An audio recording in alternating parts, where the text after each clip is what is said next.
자, 3.5절, 단사, 전단사 함수에 대해서 보도록 할게요. 우리가 이제 함수에다가 이제 특정한 이름을 붙여있는 함수인데, 이제 이렇게 이름 붙여있는 애들이 이제 자주 나오죠. 어떤 뭐 정리들이나 어떤 성질 같은 거 보일 때, 함수에 이런 특징들이 있어야지 이제 뭔가의 어떤 정리들을 보일 때 쓸 수 있는 그런 애들이에요. 자, 우리 저번 시간에 이제 함수라는 걸 배웠어요. 자, 함수가 우리가 쓰는 방법이 뭐 여러 가지가 있었죠. 보통 이제 f의 x 이렇게 쓸까요? 보통 우리 함수는 f는 x에서 y로 가는 이런 식으로 배웠는데 실제적으로는 이제 뭐였냐면은 이게 f하고 x하고 y 이렇게 세 순서상으로 주어져 있는 걸 우리가 함수라고 했었죠. 그래서 요 f를 우리가 뭐라 그랬냐면 f는 관계였어요. f는 관계였죠. 그렇기 때문에 f는 x 곱집합 y의 부분집합이라는 걸 우리가 알고 있겠고, 그 다음에 우리가 이제 f가 이제 함수인 걸 보이기 위해서는 우리가 뭘 보여줘야 되냐면 첫 번째는 f가 관계인 거 보여줘야 돼. f가 관계인 거 보여줘야 되고, 두 번째로는 이제 f의 도메인을 계산했더니 뭐가 나온다? x가 나와야 되는 것이고. 그러니까 그리고 이제 세 번째로는 우리가 또 뭘 보여야 되냐면은 x하고 y가 관계의 원소였어요. f의 원소였고, 그 다음에 y, z가 다시요. x, z가 f의 원소라고 한다면 y는 z랑 같다라는 얘기죠. 다시 말하면 이 대응되는 y 값은 뭐란 얘기죠? 유니크하게 결정이 되어 있는 그런 거 우리가 이제 함수라고 얘기를 했었죠. 자, 그래서 저번 시간에 우리 함수를 가지고 이제 뭐 쭉 다 여러 가지 해봤어요. 자, 오늘은 이제 첫 번째로 단사 함수부터 보도록 할게요. 자, 단사 함수는 이제 뭐냐면은, 자, 함수가 이렇게 주어져 있죠. x에서 y로 가는 함수고, 자, 정역 x의 원소 x1과 x2에 대해서 자, 요거에 대응되는 상 fx1과 x2에 대응되는 상 fx2가 같으면, 자, 두 개의 상이 같을 경우 그거의 원상이 같을 때 이거를 우리가 또는 1대1 또는 단사적이라고 부르고요. 이 함수를 우리가 보통 뭐라고 하냐면 단사함수 또는 단사라고 부르겠다라는 얘기죠. 우리가 보통 단사라고 불러요. 1대1은 이렇게 1 짝대기 1로 해서 1대1이라고 표시를 해요. 그래서 f를 우리가 단사함수라고 표시할 때 이렇게 1대1이라고 표시도 한다라는 얘기죠. 예를 들면 뭐 f는 1대1이다. 얘는 1대1 함수 또는 단사함수다 라는 뜻이 되겠죠. 자, 그래서 여기의 특징은 상이 같으면 그거의 원상값이 같아지는 걸 우리가 단사함수라고 정의를 했어요. 자, 근데 자, 요 주어진 명제가 참이 되면 그걸 대우 명제도 반드시 참이죠. 그래서 만약에 함수에서 여기 주어져 있는 거에 대우 명제가 뭐냐면 x1과 x2가 다르면 뭐죠? fx1과 fx2가 다르다라는 게 나오겠죠? 그래서 실제 우리가 단사함수를 보일 때 이 부분을 이렇게 보이기도 하지만 이 아랫부분에 있는 것처럼 대우를 써서 보이기도 한다라는 얘기죠. 그래서 첫 번째 정의가 단사함수에 대한 정의를 보여봤습니다. 자, 두 번째는 위로 또는 전사적이라고 부르는데 뭐냐면 함수가 주어져 있어요. 자, y에 들어있는 의미의 y에 대해서 적어도 하나의 x가 존재함으로써 y는 fx일 때 이때 이 함수를 위로 또는 전사적, 그래서 얘를 이제 간단하게 전사 또는 전사함수라고 부른다. 자, 그래서 위로는 우리가 보통 onT라고 해가지고 이런 말이 쓰여져 있으면은 얘는 전사적 함수라는 뜻이에요. 그래서 여기 있는 부분을 좀 간단하게 써보면 이렇게 쓰는 거죠. y에 들어있는 이미 y에 대해서 뭐가 존재하는 거죠? x가 존재한다. 원래 정의역에 해당하는 x, 뭘 만족하는 y는 fx. 자, 이런 뜻을 쓸 수 있겠죠. 자, 그래서 fx가 단사함수란 얘기는 이런 뜻이다라는 얘기예요. y 값이 주어져 있을 때 이거에 대응되는 x 값이 집합 x에 존재하면 그거를 우리가 전사함수라고 부르겠다라는 얘기죠. 자, 그리고 이제 우리가 보통 이렇게 이런 설명들을 만족하려면 f가 x에서 y로 가는 함수인데요. 자, 만약에 fx가 y가 되면 그때는 전사함수라는 얘기. 다시 말하면 f가 x에서 fx로 가는 함수. 이거는 뭐가 된대요? 전사함수라는 뜻인 거죠. f가 x에서 fx 요거로 가는 함수들은 다 뭐가 된다? 전사함수가 된다라는 뜻이 되겠죠. 무슨 말인지 아시겠죠?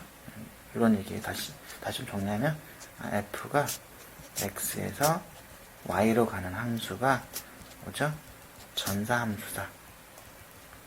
자, 필요 충분 조건으로 뭐란 얘기냐면 fx는 뭐랑 같다?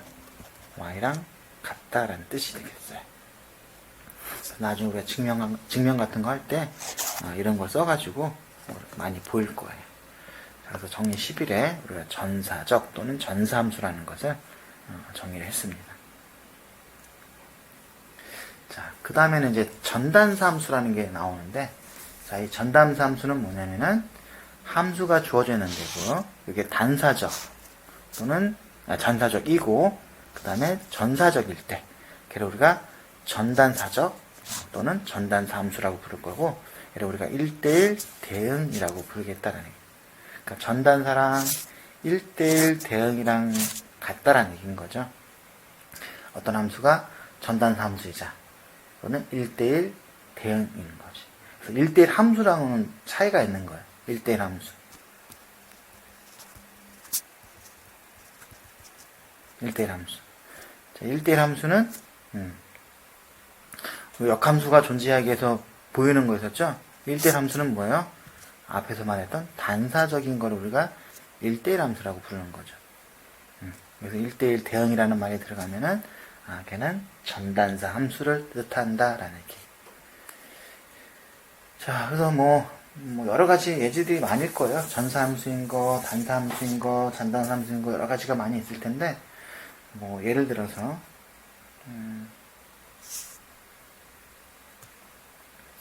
이런 거 보도록 할까요? 예제 12번 같은 거. fx가 sin x이다. 자, 그럼 f는 어떤 함수냐면 R에서 실수해서 어디로? 마이너스 1에서 1로 가는 구간, 이렇게 가는 함수예요. 자, 그럼 얘는 전사함수예요.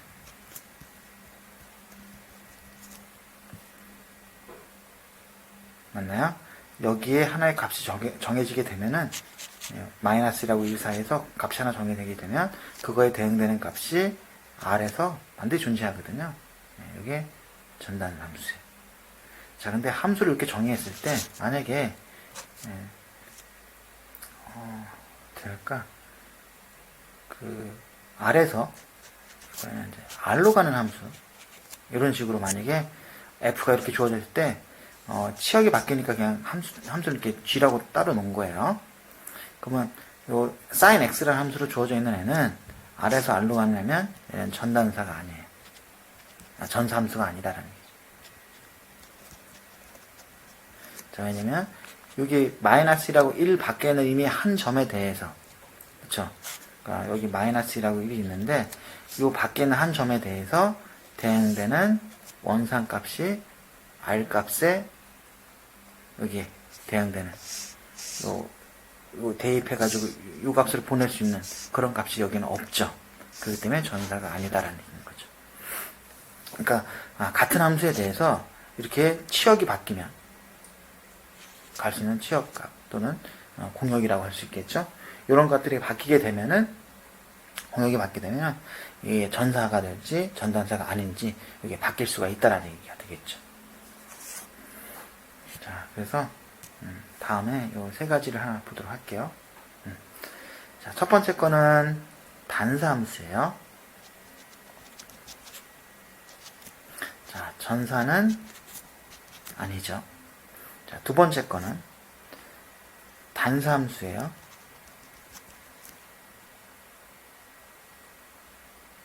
맞나요? 단수함수 아니죠. 전사는 맞죠. 자, 세 번째 거는 단사 맞죠.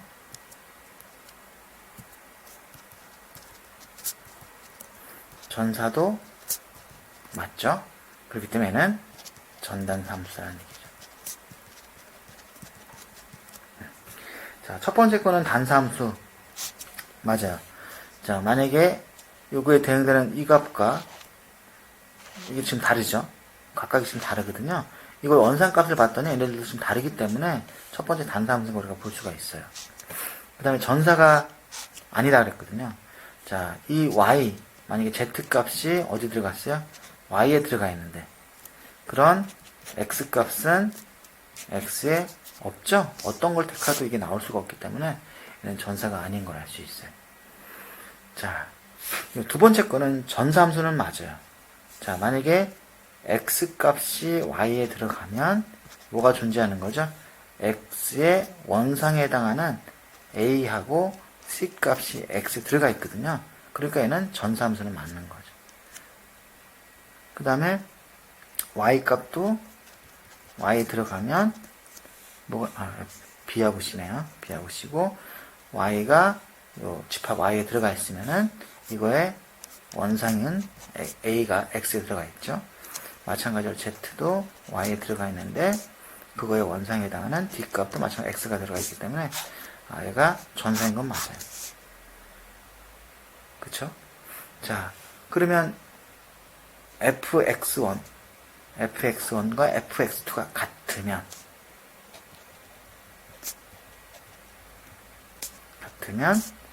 x1과 x2가 같다라고 우리가 그게 전사라 그랬거든요.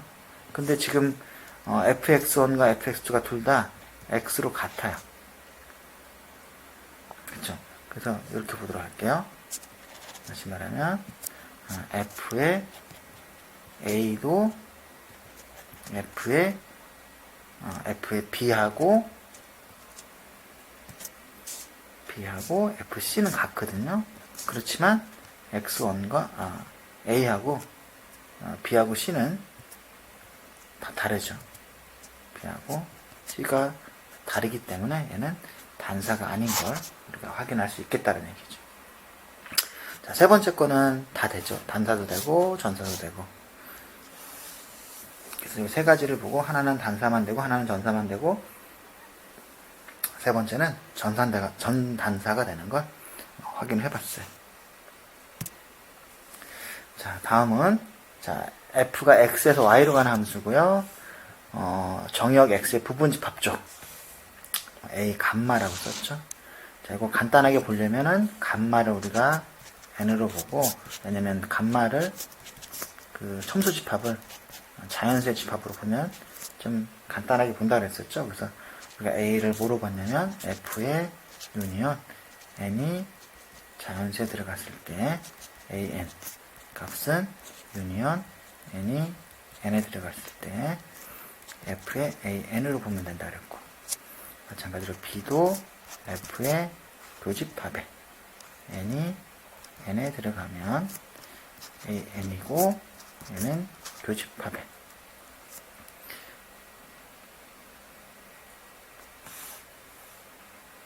이건 앞에서 했던 내용인데 여기가 제가 그걸 안 지웠나 보네요. 요거는 앞에서 우리가 그 상역상 부분에서 했던 내용이죠. 그걸 제가 안 지웠던 부분이군요. 그거는 이제 없애도록 하고, 앞에서 했던 거고, 그 다음 거였는데 제가 정리 13이죠. 자, f 함수가 단사예요. 자, 그 정의역 부분의 집합쪽, 그리고 n으로 바꾸다고 했죠. n으로 쓰고 n, 그리고 자연수의 집합으로 본다면, 다시 말하면 f의 교집합. 자, 아까 n이 자연수로 한다는 건 이렇게 쓸 수도 있어요. n이 1부터 무한대로 써도 똑같은 말이에요. a의 n 교집합 n이 1부터 무한대까지의 f의 an, 이렇게 써도 같은 얘기입니다. 그거 이제 이쪽 부분 이제 n이 n으로 들어간다는 표현이나 이 부분 표현 같은 거니까 그렇게 알고 있도록 합시다. 자, 그래서 앞에서는 여기밖에 안 됐어요. 그쵸? 함수라는 조건만 가지고는 포함 관계가 왼쪽이 오른쪽에 포함된다라는 것밖에 못 보였거든요. 자, 근데 단사라는 조건을 주게 되면은 뭐죠? 이제는 같다라는 걸 증명할 수 있겠다라는 얘기예요. 자, 그래서 요거 증명을 해보도록 합시다. 자, y가 어디에 들어가 있는 거냐면 교집합 n의 n, f의 an에 들어가 있다고 합시다. 자, 그러면 모든 n들에 대해서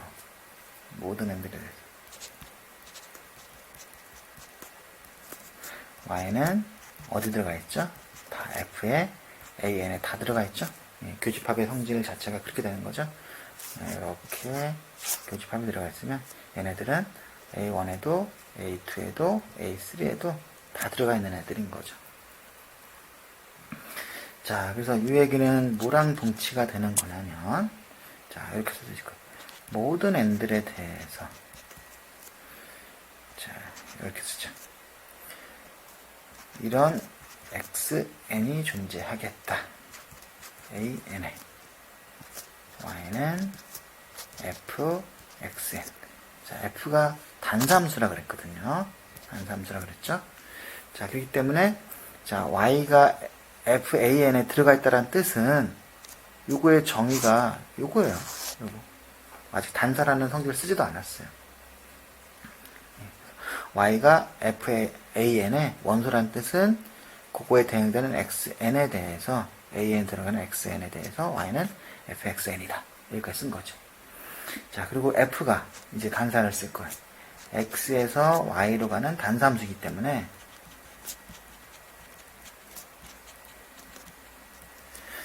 자, 여기 이제 단사가 되기 때문에 xn의 이 원소들이요 모두 같아요.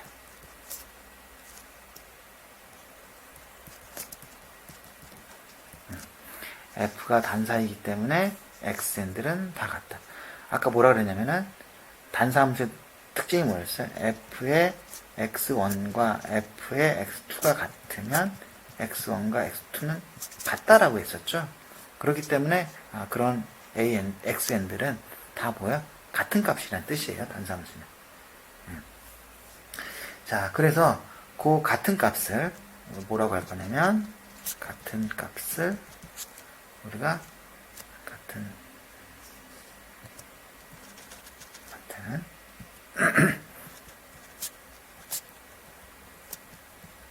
값을 x0라고 할 거예요. 그 같은 xn들을 우리가 다 x0라고 하겠다라는 얘기죠. 자, 그래서 y가 교집합에 n의 f의 an에 들어갈 때 지금 이걸 다시 쓴다고 생각해주면 돼요. 네, 아까 였던 이 부분을 그 xn을 우리가 x0라고 했죠. 그래서 그 부분을 좀 고쳐서 쓰는 거예요. 모든 n들에 대해서 뭐라 그러냐면 x0가 존재해요. a n에 y는 f의 x0가 되는. 자, 이 얘기는 뭐랑 동치가 되는 거냐면, 자, 그런 x0가 어디에 들어가요? 자, 요게 모든 an들이 지금 다 들어가 있는 것들이잖아요. 그러니까 교집합 an에 여기에 들어가 있겠죠. y는 f x0가 되는. 모든 n들에 대해서 이렇게 쓴 거를 바꿨으면은 이렇게 교집합으로 바꿔 쓴 거죠. 자, 그러면 이제 얘는 뭐랑 동치가 되는 거냐면 뭐랑 동치가 되죠? y는 앞에서 요거랑 요거 같은 개념이라 그런 거죠. 그러니까 y는 어디에 f의 교집합 an n이 n에 들어가는 이렇게 되는 걸 알 수 있겠다. 자, 그러므로 뭐가 된다? 지금 여기 보게 되면 다 동치로서 우리가 증명을 다 끝낸 거잖아요. 그러니까 이 앞부분은 실제 뒷부분을 설명하기 위해서 제가 설명한 거기 때문에 왜 여기 이제 이런 개념이 쓴 거지를 지금 설명해 준 것이고, 자, 그렇기 때문에 뭐가 된다? f의 교집합의 an 값이 뭐가 된다는 얘기죠? 교집합의 n의 요가 f의 an이 되겠다. 그래서 단사함수라는 조건이 들어가게 되면은 요식이 같다라는 것까지도 증명할 수 있겠다라는 얘기예요.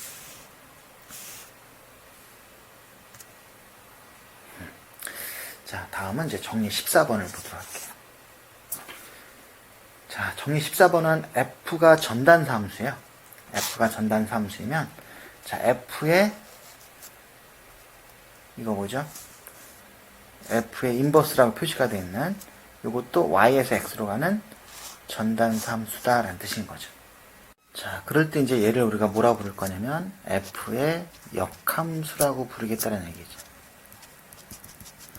그럼 이제 f의 역함수라는 게 처음 나온 거야. 앞에서의 f의 이런 뜻은 다 뭐냐면 역상의 개념을 가지고 표시가 된 건데, 자, 이제 f가 전단사함수에 대해서 f의 역함수는 y에서 x로 가는 것도 전단사가 된다라는 얘기인 거죠. 자, 그래서 이거를 이제 보도록 할 거예요. 자, 그래서 우리가 실제 보일 거는 전단사인 것도 보이기도 할 거지만, f의 역상에 표시가 되는 이 역함수라고 한 거, 얘도 이제 함수가 되는 것부터 이제 보이기 시작을 할 거예요. 자, 그래서 보도록 합시다. 자, 첫 번째로, 이제 f의 요게 이제 함수를 보려고요. 이렇게 순서상으로 써볼까요? 이렇게. 얘는 이제 이렇게 된 거죠. f의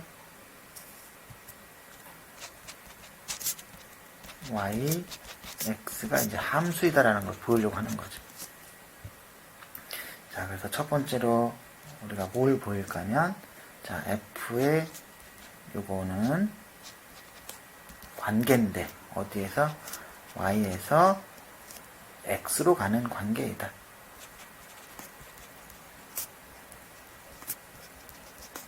자, 즉 어떤 뜻인 거죠? f의 이게 y 곱집합 x의 부분집합인 걸 보여줘야 되겠죠. 자, 근데 요거는 이제 우리가 처음에 정의한 거 자체에서 f의 여기 이제 f가 x에서 y로 가는 관계라고 한다면, 이거의 그 f 인버스에 해당하는 값은 y에서 x로 가는 관계이기 때문에 얘는 자연스럽게 나온 거죠. 그래서 첫 번째 거는 따로 안 보여도 되겠죠. 왜냐면은 f가 x에서 y로 가는 관계입니다.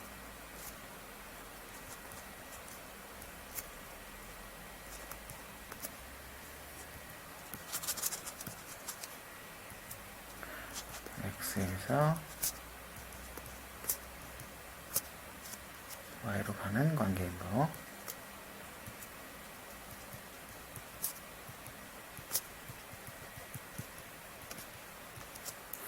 자, 두 번째는 우리가 이제 뭘 보여주냐면은, 자, 도메인에 f의 인버스 값은 뭐가 되죠? 여기 이미지에 f라 그랬었죠? 네, 그래서 이 값이 뭐냐면 f의 x잖아요. 자, 이게 y가 되죠. 왜냐하면 전단사 함수라고 했으면 y가 fx랑 같다 그랬거든요. 전단사이므로, f가 전단사이므로.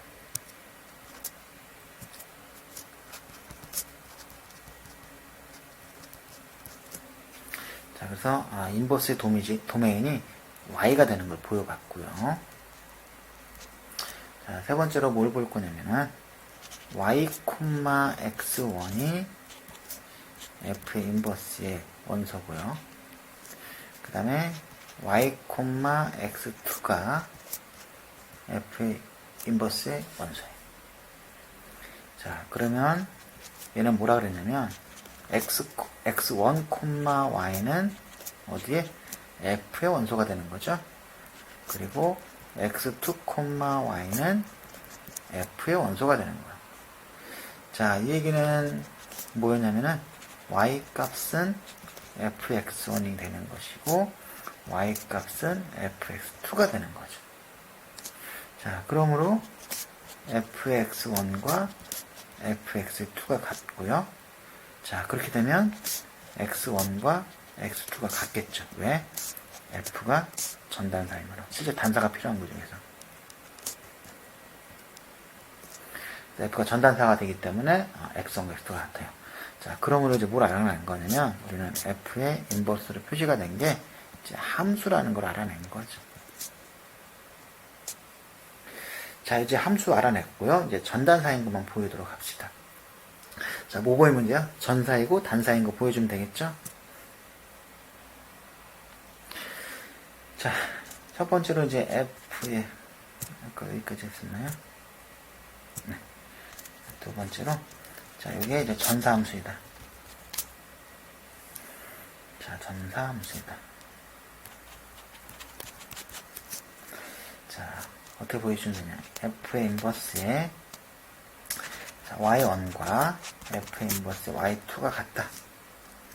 자, 이렇게 같아지게 되면은 자, 그 같은 값을 우리가 x라고 할게요.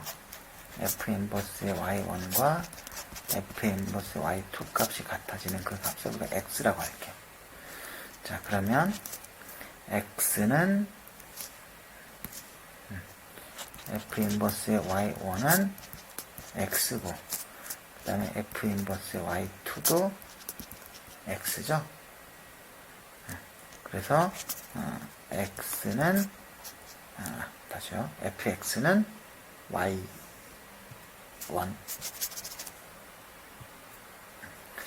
y1은 fx고요. 그리고 y2는 fx가 되는 걸 볼 수가 있겠죠. 자, 그래서 뭐가 나오는 거야? y1과 y2가 같다라는 걸 알 수 있겠죠. 자, 왜 같죠?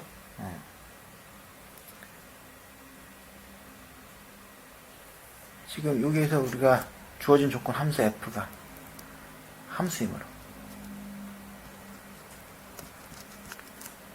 뭐 또는 단사라고 써도 상관없고요. f가 단사이므로 또 아니면 요거 y1과 이게 지금 같은 거 보였잖아요. 자, 그러므로 f의 역함수는 단사함수가 되는 거 보인 거죠. 그러므로 f의 역함수는 단사함수이다.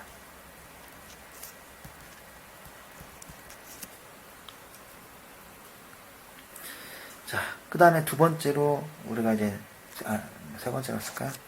f의 인버스는 단사함수이다. 아이고, 여기 왜 제가 전사라고 써놨나요? 단사죠. 자, 지금은 이제 전사함수이다.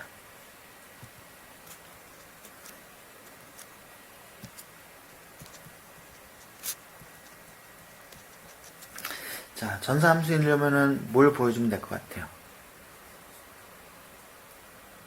전사. 자, 우리가 이제 앞에서 배웠던 내용 중에 뭐냐면은 이미지에 f 인버스 값은 뭐랑 똑같다 그랬어요? 도메인의 f랑 똑같다 그랬어요. 이게 뭐랑 같죠? f의 도메인 값은 x가 되겠죠. 자, 그래서 요거 f의 인버스의 이미지에 대응되는 x가 지금 존재하고 있는 거죠. 그러므로 얘는 전사함수이다.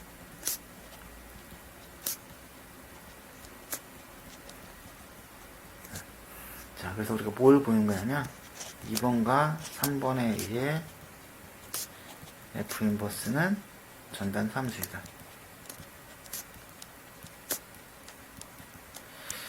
자, 그래서 자, 정리 14번에서 실제 이 f 역함수가 함수가 되는 거 확인을 해봤고요. 그 다음에 전단사 함수가 되는 것도 우리가 확인을 해봤습니다.